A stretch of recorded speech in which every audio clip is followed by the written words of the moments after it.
10 August ঢাকার একটি 5 তারকা হোটেলে কাছের মানুষদের নিয়ে ছেলের জন্মদিন পালন করলেন চিত্রনায়িকা পরীমনি।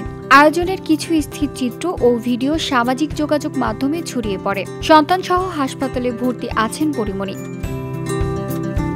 শারীরিকভাবে অসুস্থ থাকায় চিকিৎসক দুজনকে হাসপাতালে ভর্তি হওয়ার পরামর্শ দেন।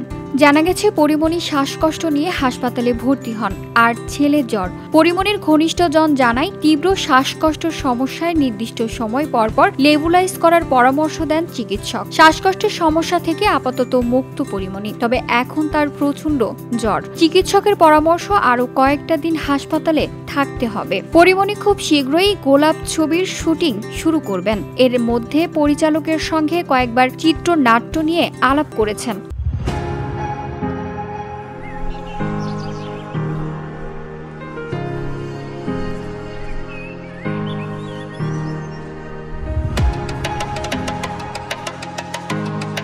গোলাপ সিনেমায় তিনি অভিনয় করবেন নীরবের বিপরীতে। নীরব ও পরীমনি জুটির প্রথম চলচ্চিত্র গোলাপের পরিচালক শামসুল হুদা। তিনি জানান, রাজনৈতিক থ্রিলার গল্পের ছবিটি নির্মিত হবে। গোলাপ ছবি প্রসঙ্গে পরীমনি বলেন, অনেকদিন ধরে এমন গল্পের ছবিতে কাজ করা হয়ে উঠছিল না। এতে আমার চরিত্রের নাম ডানা।